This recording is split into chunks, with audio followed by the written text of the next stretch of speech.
Questioner. Can you influence the world by your attitude? By separating yourself from the world, you lose all hope of helping it. Maharaj says, how can it be? All is myself. Yeah? Means my entire projection is me only. Can't I help myself? I do not identify myself with anybody in particular, for I am all. Both the particular and the universal. You get it? He does not identify with that body mind sitting over there labeled as Nisargadatta Maharaj. That is the particular. He does not identify himself with that. He identifies with the entire projection. Whatever is, I am all, he says. Yes, he does not have any problem with being the universal. So when there is no issue with being the universal, he says, how can I not help myself? This is me. This is not me. This is me. You see that? And you. All of it is me. All of it is me.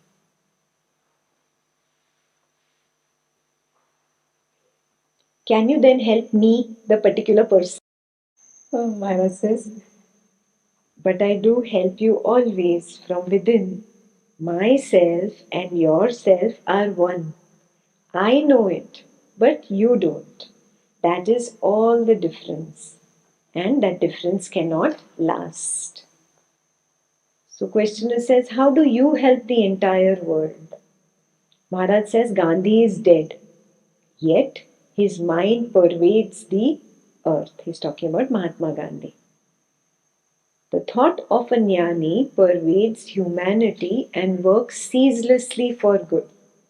Yeah, today Maharaj is no more. Yet his word is here. Yeah, you've seen this. So the thought of a Jnani pervades humanity and works ceaselessly for good. Being anonymous, coming from within, it is the more powerful and compelling. What is he talking about? The Jnani's thought, that pervades the universe. That is how the world improves. The inner aiding and blessing the outer. Means the inner is helping the outer or blessing the outer. So where is the Guru? Inside. Very clear? Not outside, not sitting on a chair in front of you, but inside, internal. When a Jnani dies, he is no more, in the same sense in which a river is no more when it merges in the sea. The name, the shape are no more, but the water remains and becomes one with the ocean.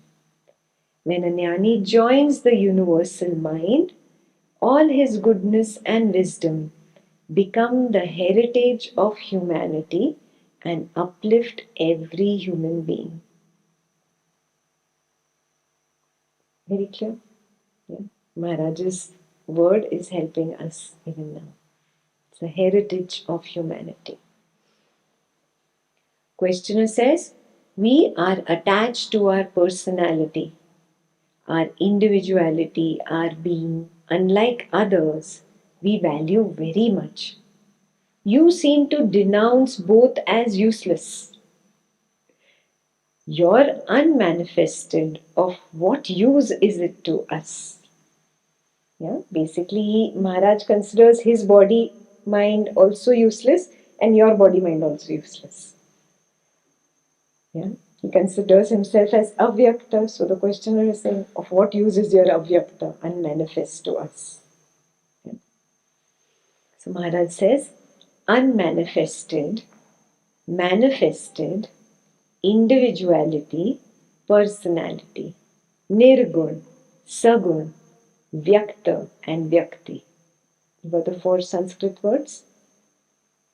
All these are mere words, points of view, mental attitudes. There is no reality in them. The real is experienced in silence.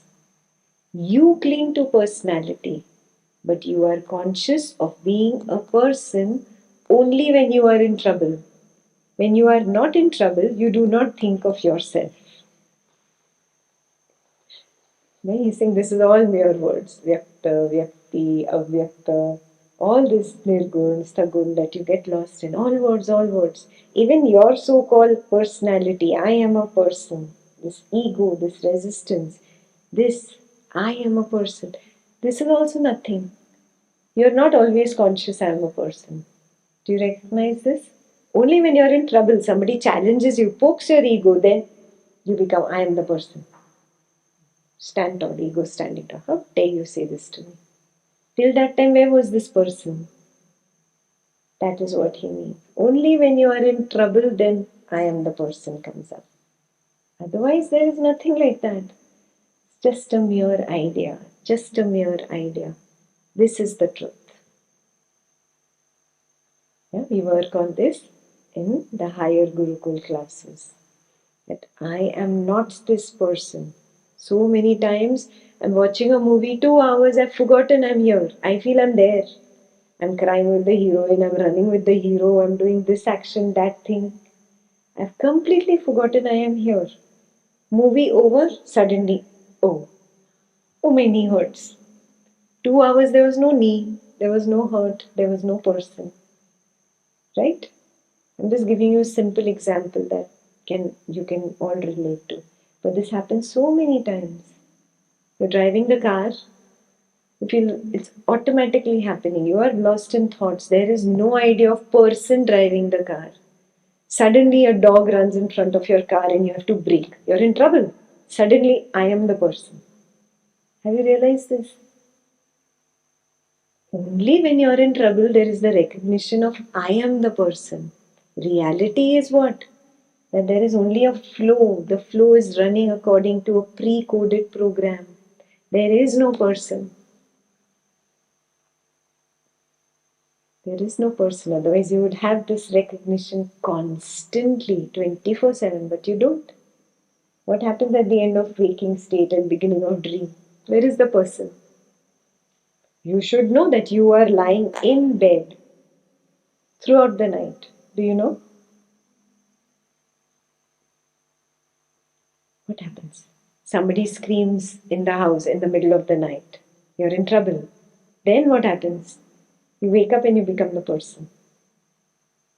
Are you seeing this? Only when you are in trouble, you are the person.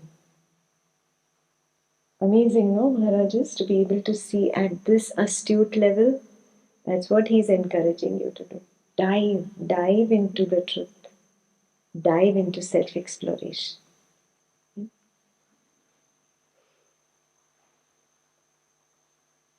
Questioner says, okay, I get it, but you did not tell me the uses of the unmanifested. He's stuck on his question. Maharaj says, surely you must sleep in order to wake up. You must die in order to live. You must melt down to shape anew.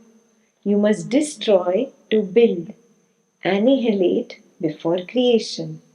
The Supreme is the universal solvent. It corrodes every container. It burns through every obstacle. Without the absolute denial of everything, the tyranny of things would be absolute. The Supreme is the great harmonizer, the guarantee of the ultimate and perfect balance of life in freedom. It dissolves you and thus reasserts your true being. The gap of nothingness is in every arising, not just thought, in perception, in sensation, in feeling, as well as thought. That gap of nothingness, everything disappears into the unmanifest and then re-emerges from the unmanifest. That is what he is saying. When everything dies into it and re-emerges out of it, it's like dying and being born alive, coming out alive again. again dying, again coming out and being born again. Yeah? Questioner says it is all well on its own level, but how does it work in daily life? Maharaj says the daily life is a life of action. Whether you like it or not, you must function. Whatever you do for your own sake accumulates and becomes explosive. One day it goes off and plays havoc with you and your world. When you deceive yourself that you work for the good of all, it makes matters worse. For you should not be guided by your own ideas of what is good for others. A man who claims to know what is good for others is dangerous. He says, whenever you work for yourself, anything that you do for myself, I want this for myself, I want that for myself, I want name, fame, money. Yeah? So he says, whatever you do for your own sake, it accumulates, accumulates, accumulates, accumulates. It becomes like gunpowder accumulating. And one day it becomes explosive and creates havoc in your life. Why? Because you were only working for yourself. Means vasana, working out of desire.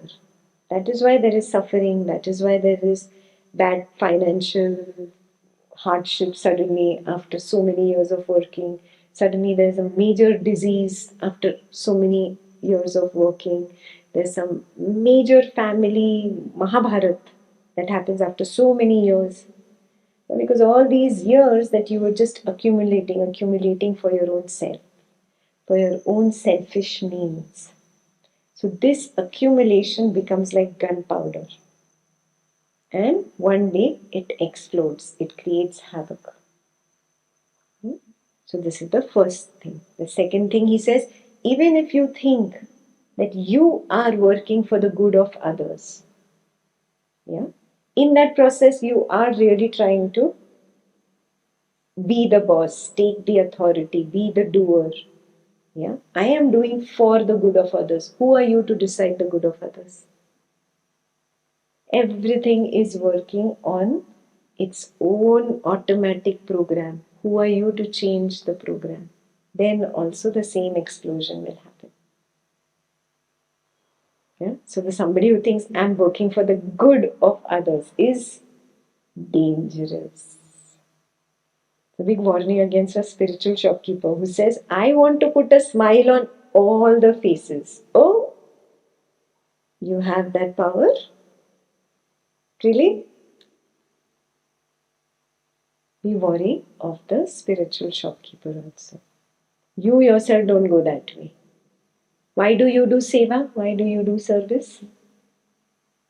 If you say for the good of others, again you are doing something wrong. I am so good, see. That is hidden behind your words, I am doing for the good of others. Are you seeing this? Ask Maharaj, why are you teaching? You come and sit in my house, what do I do? No option. He'll tell you like that on your face. Do I have an option? Okay. You're asking, this is the flow. I don't jump into the flow and get attracted to it. Neither do I resist it. Okay. Ask. I'll tell you. This is the flow. This is the flow. I pointed out that day. You see the authority you give me by putting me on this chair? You put me on the chair. I didn't come and sit here. It should be the flow that propels you. Like I was pushed to do this. Pulled. I was pulled by the flow. I was cornered. I didn't have a way to get out of it. Okay. Somebody asks, okay, I tell. That's the way. Neither jumping in and grabbing nor pushing anything away. With no intention to change what is. You think I'm helping you? In any way? Did I ever tell you I'm helping you? No. Forget that whole idea of I am helping others. Behind that is your ego saying, see, I am a good person. See, you appreciate me.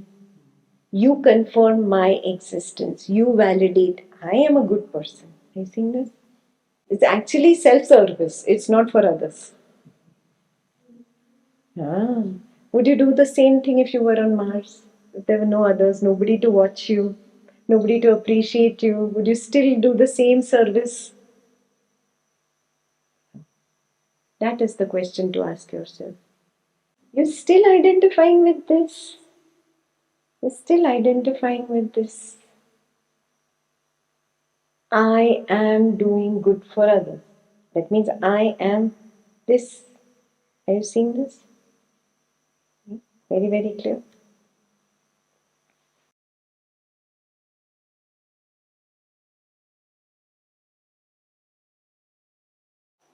How is one to work then?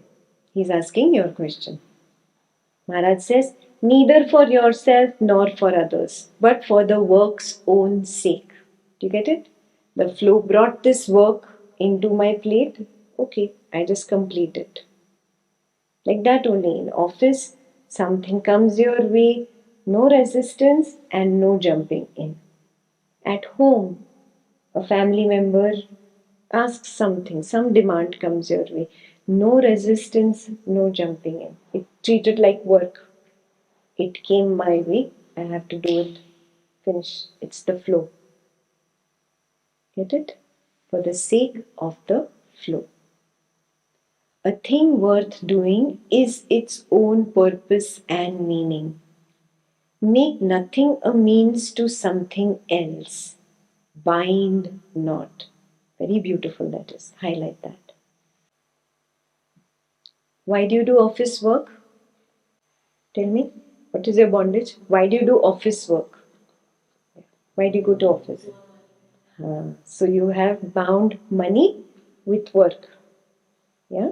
And then you see when the salary in the market is going up, but your salary is not going up. Yeah. You have bound your work. No, okay. He doesn't increase my salary. I'm also going to work less. And there suffering begins. Why? Because you have bound your office work with the money that your boss is paying. Are you seeing this? I'm giving very simple example which will apply to everybody. Yeah. This is what bondage does. Yeah. Similarly, in relationships you have now, keep the ego aside and attempt to see it. In relationships, you give that much, how much the other person is ready to give back. You have bound your love also by trade. You are angry and mean with me, I am also not going to be nice to you. Are you seeing this? Right? So this is where binding happens. Do not bind the flow. Do not bind the flow. Every moment new. Even if that family member was mean to you in the previous now, in this now I am new. This now I am new. And whatever comes, whatever the situation comes in the next now with that family member, completely wholeheartedly there. Not binding it to the previous moment's anger, the previous now's argument, whatever happened. To the flow, I give myself wholeheartedly. Now, now, now. Letting go of the past, letting go. What holds on to the past? Ego. And ego says, no, no, you got only so much, you give only so much. Right? This is called binding. Yeah. Bondage brings suffering. Hai. This now I am new. This now I am new. I welcome the flow the way it is. Yeah. Treat every now with respect, with honor. This now, this now, this now. Complete attention, wholehearted. Yeah. That's why Saint Kabir says, let them cheat me. I will not cheat them. This is where he comes from. Yeah? As the flow, whatever it brings to me, it is bringing to me that which I have projected. Which means what? It is a lesson for me only. I have projected it. It's a lesson for me. Now, do I want to take this lesson and be the witness, the new blossomed one, or I do want to continue with the same suffering of the past? It's in my hand. Yes, I don't do trade, business. Like, how we do with God also. You give me so much happiness, then I'll come and give you 10 laddus. As if God is going to die without your 10 laddus. You do business with God also. You're binding things. No. The flow is beautiful. Respect the flow.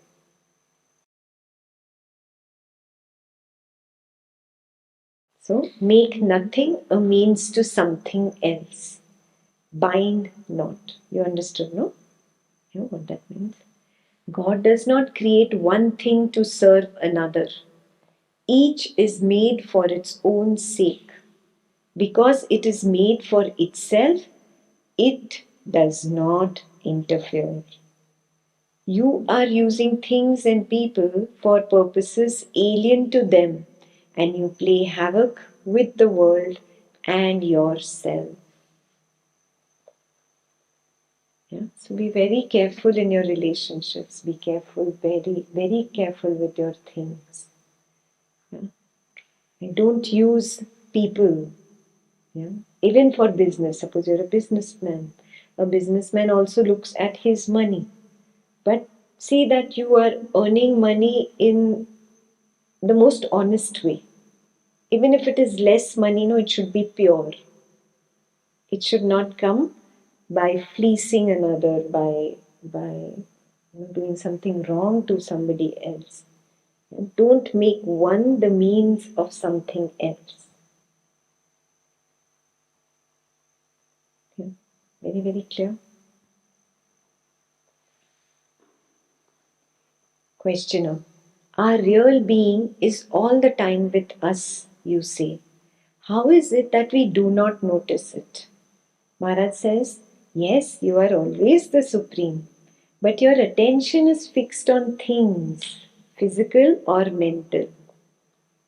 When your attention is off a thing and not yet fixed on another, in the interval you are pure being. Do you know what he's talking about? The gap of nothingness between perception, sensation, thoughts and feelings. When through the practice of discrimination and detachment, Viveka Vairagya, you lose sight of sensory and mental states, pure being emerges as the natural state. Yeah, highlight this part, the natural state. The natural state is the natural samadhi. You will study it in the higher scriptures when we do Sahaja Samadhi. Natural state is Sahaja Samadhi. When through the practice of Viveka Vairagya you lose sight of the sensory and mental states, pure being emerges as the natural state. So remember, Viveka and Vairagya is the key. Yeah? Viveka, discrimination, removing the illusion and just being with the real. So whatever attachments are coming up, whatever memories are coming up, removing all the mind stories, all the lies, and just being with the real. Yeah? At the end, you'll be left with nothing, no story. And that will relieve you from that tiger, from that butterfly completely. You will be free. Yeah? When you are free, what happens? The source of trouble is gone, and then what are you left with? Do you recognize the nothingness of the now? Yeah? When the tiger completely collapses, there's the sense of relief because of the recognition of the nothingness of the now.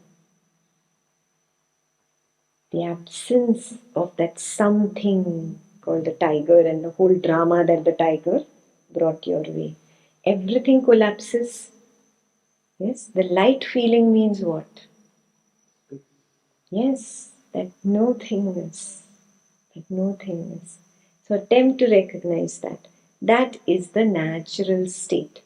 It is because of the dissolution of the physical and the mental state associated with that particular attachment. Yeah? So attempt to see what Maharaj is saying. How does one bring to an end this sense of separateness? Maharaj says, by focusing the mind on I am, on the sense of being, I am so and so dissolves. Got it? When you focus inwards on the witness, on the sense of I am, the so and so dissolves. This and that dissolves. I am a person, I am doing this. This is my favorite hobby. This I like to do. This I don't like to do. So and so. Got it? This and that. That dissolves when I focus inwards. What you did in the first samadhi practice today. Focus inwards on the consciousness. Then the so and so dissolves. I am a witness only remains, and that too submerges in I am all. Then the all becomes the one, and the one yourself, not to be separate from me. Abandon the idea of a separate I, and the question of whose experience will not arise. Highlight this. Abandon the idea of a separate I, and the question of whose experience will not arise. We did that in today's self-exploration. I am not I. So you repeat that on your own and get to this recognition. What is Maharaj saying? Abandon the idea of a separate I.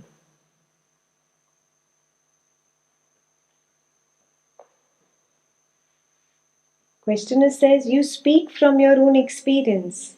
How can I make it mine? Maharaj says, you speak of my experience as different from your experience because you believe we are separate.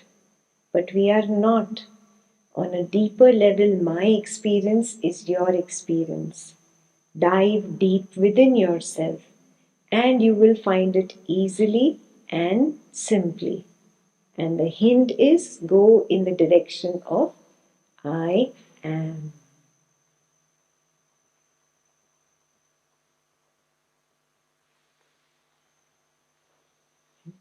Go in the direction of I am. There is no separation. There is no separation. You have to just see the truth. There is no duality, no two.